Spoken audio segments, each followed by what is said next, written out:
ओम श्री परमात्मने नमः।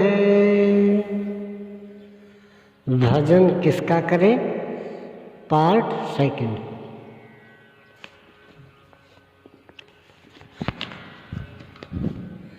संपूर्ण गीता में योगेश्वर श्री कृष्ण कहीं भी देवताओं का समर्थन नहीं करते।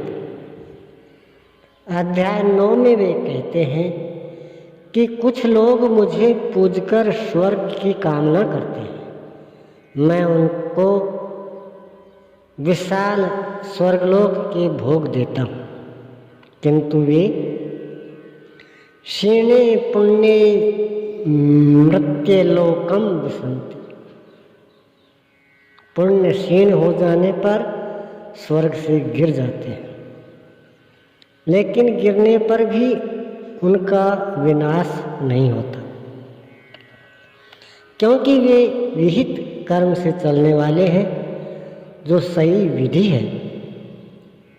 अर्जुन, इस विहित कर्म में आरंभ का नाश नहीं होता।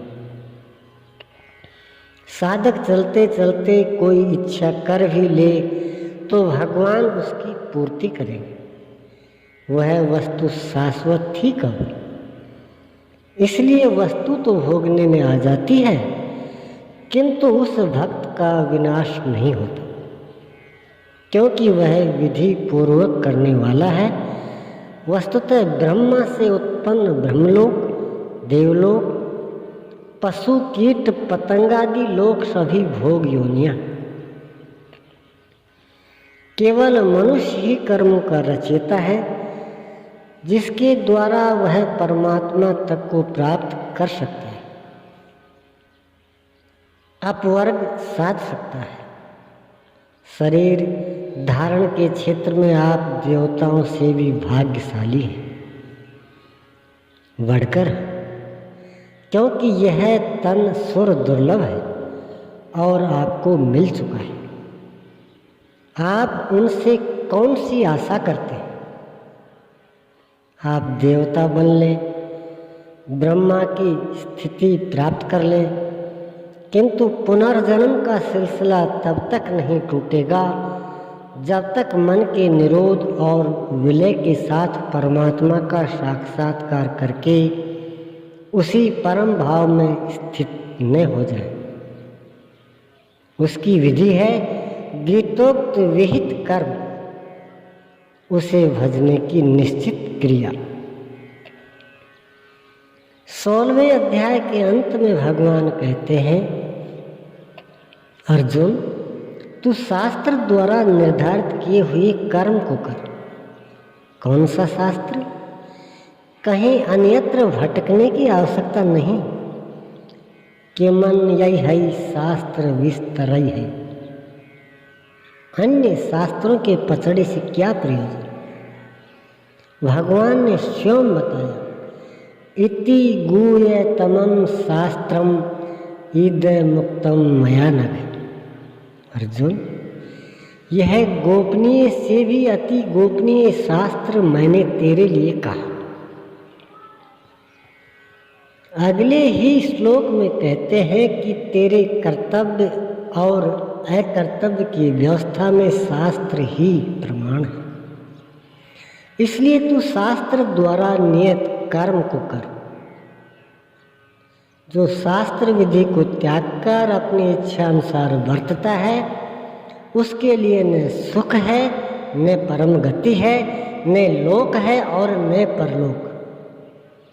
अतः आप सब गीता शास्त्र द्वारा नियत कर्म कर, भूत भवानी की पूजा कर अपना यह लोक और परलोक न बिगाड़े। योगेश्वर श्री कृष्ण के उपर्युक्त निर्देश पर अर्जुन ने जानना चाहा कि जो लोग शास्त्र विधि को त्याग कर किंतु श्रद्धा पूर्वक भजते हैं, उनकी कौन सी गति होती है? भगवान ने बताया, अर्जुन, यह पुरुष श्रद्धामय है, कहीं न कहीं इसकी श्रद्धा अवश्य हो। शास्त्र विधि को त्याग कर भजने वालों की श्रद्धा 3 प्रकार की होती है। सात्विक श्रद्धा वाले देवताओं को, राजसी श्रद्धा वाले यक्ष राक्षसों को और तामसी श्रद्धा वाले भूत प्रेतों को पूजते हैं। ये तीनों केवल पूजते ही नहीं, अथक परिश्रम करते हैं, घोर तप को तपते हैं, किंतु अर्जुन ये तीनों प्रकार की श्रद्धा वाले शरीर रूप में स्थित भूत समुदाय को और अंतःकरण स्थित मुझ अंतर्यामी परमात्मा को कृश करने वाले हैं, मुझसे दूरी पैदा करते हैं, न कि भजते हैं। अर्जुन, इन सब को तू असुर जान, अर्थात देवी देवताओं को पूजने वाले भी असुर हैं।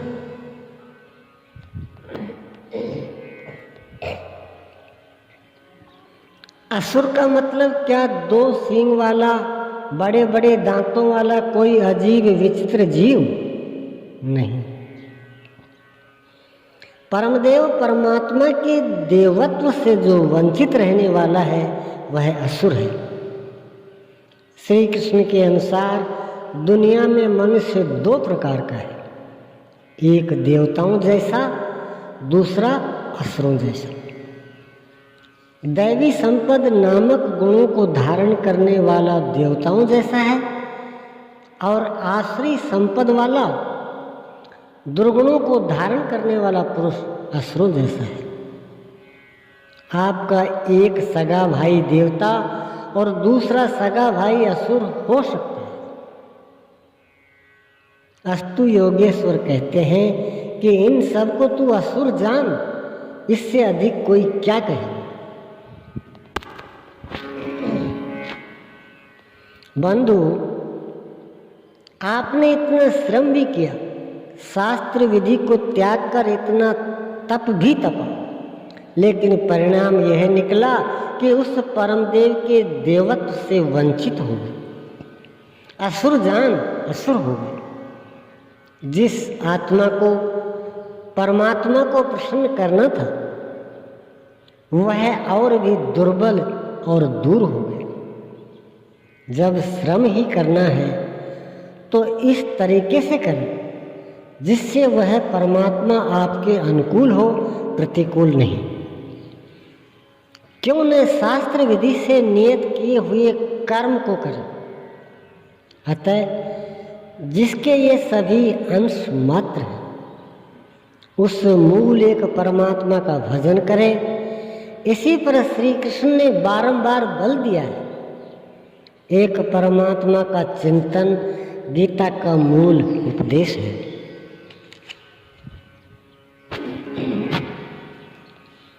अब इस चिंतन का अधिकारी कौन है? हम तो बड़े पापी हैं, अर्जुन जैसा भाग्य हमारा कहाँ। कहीं ऐसी धारणा नहीं बना, कहीं आप हताश होकर बैठ न जाएं। इसलिए योगेश्वर श्री कृष्ण कहते हैं,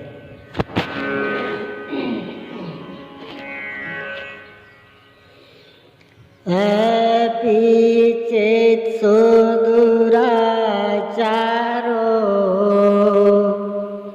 भजते मामनन्य भाग साधुरेव समन्तव्यः सम्यग् व्यवसितो हि सः। अर्जुन, अत्यंत दुराचारी भी यदि अनन्य अर्थात अन्य नहीं, मुझे छोड़कर अन्य किसी देवता को न भजते हुए केवल मुझे भजता है, वह साधु ही मानने योग्य है, क्योंकि वह यथार्थ निश्चय से लग गया है। क्षिप्रम भवति धर्मात्मा शश्वत शांतिम निगच्छति। इस प्रकार लगने से वह शीघ्र ही धर्मात्मा बन जाता है। परम धर्म परमात्मा से संयुक्त अंतःकरण वाला हो जाता है और सदा रहने वाली शाश्वत शांति को प्राप्त कर लेता है। अतः आप अत्यंत दुराचारी या दुराचारियों के सिरमौर ही क्यों न हो,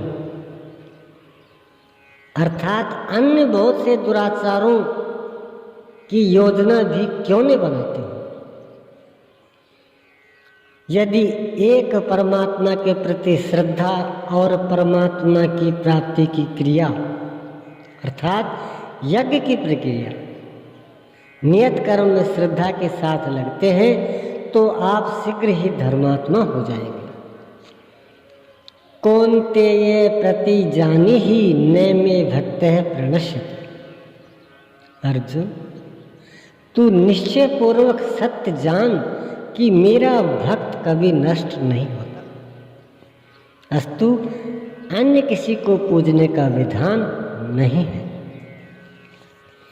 ठीक है, एक परमात्मा के प्रति श्रद्धा स्थिर हो गई, धर्माचरण के लिए तैयार भी हो गई, किंतु उस एक परमात्मा को खोजे कहाँ? क्या तीर्थों में, मंदिरों में भजन किया जाए तो कहाँ पर किया जाए? इस पर कहते हैं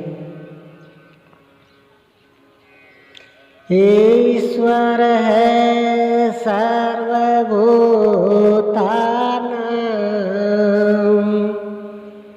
हृदय सिर्जन तिष्ठति ब्राह्मयन् सर्वभूतानि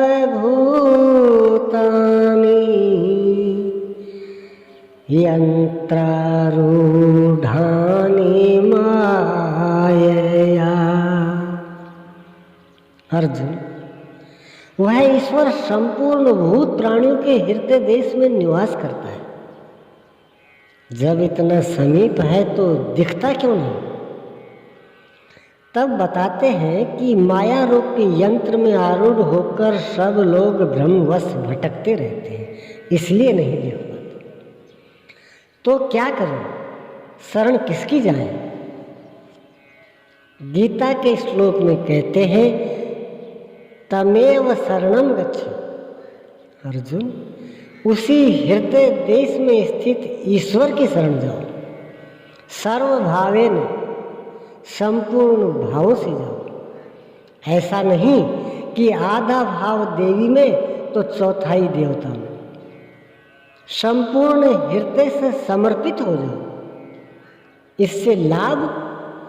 तब कहते हैं तत्प्रसादात् पराम शांति स्थानम प्राप्स्यसि शाश्वतम्।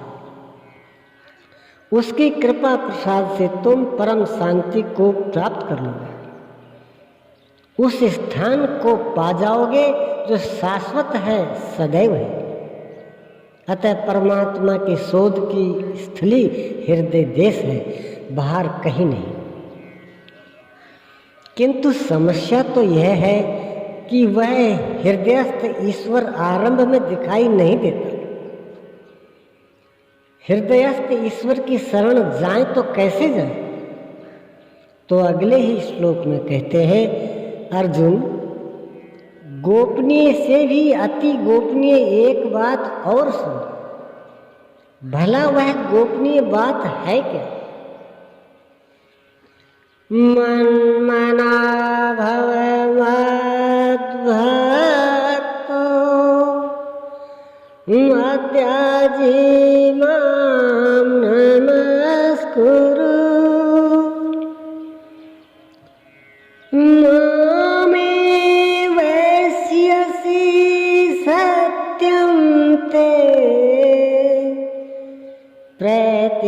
जाने प्रियोसी में। अर्जुन, तू मेरे में अनन्य मन वाला हो, मेरा अनन्य भक्त हो, मेरे प्रति श्रद्धा से पूर्ण हो, मेरे को नमन कर, मेरे द्वारा निर्दिष्ट कर्म को कर। ऐसा करने से तू मेरे को ही प्राप्त होगा। पहले बताया था तत्वदर्शी की शरण में जा, अभी बताया ईश्वर हृदय देश में है, उसकी शरण में जाओ, शाश्वत स्थान प्राप्त करेंगे। यहाँ कहते हैं मेरी शरण में आओ। वास्तव में योगेश्वर श्री कृष्ण और भगवान एक दूसरे की पूरक हैं। शाश्वत धाम को पाना और सद्गुरु जिस परमात्मा भाव में स्थित है उसे पाना एक ही बात है। इसलिए सद्गुरु की शरण नितांत आवश्यक। सद्गुरु ही भगवान के धाम में प्रवेश की कुंजी है। भगवान है, किंतु सद्गुरु के अभाव में वह हमारे दर्शन और प्रवेश के लिए नहीं। श्री कृष्ण एक योगेश्वर थे, सद्गुरु थे। यह बात आसानी से गले के नीचे उतरती नहीं, इसलिए योगेश्वर पुनः बल देते हैं।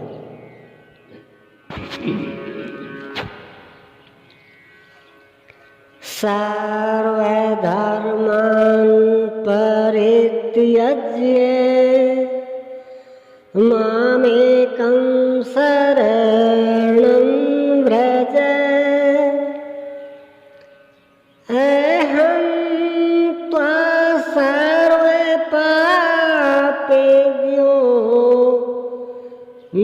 मोक्षयिष्यामि मा शुचः। अर्जुन, सारे धर्मों को त्याग कर एक मेरी शरण को प्राप्त हो, मैं तुझे संपूर्ण पापों से मुक्त कर दूं।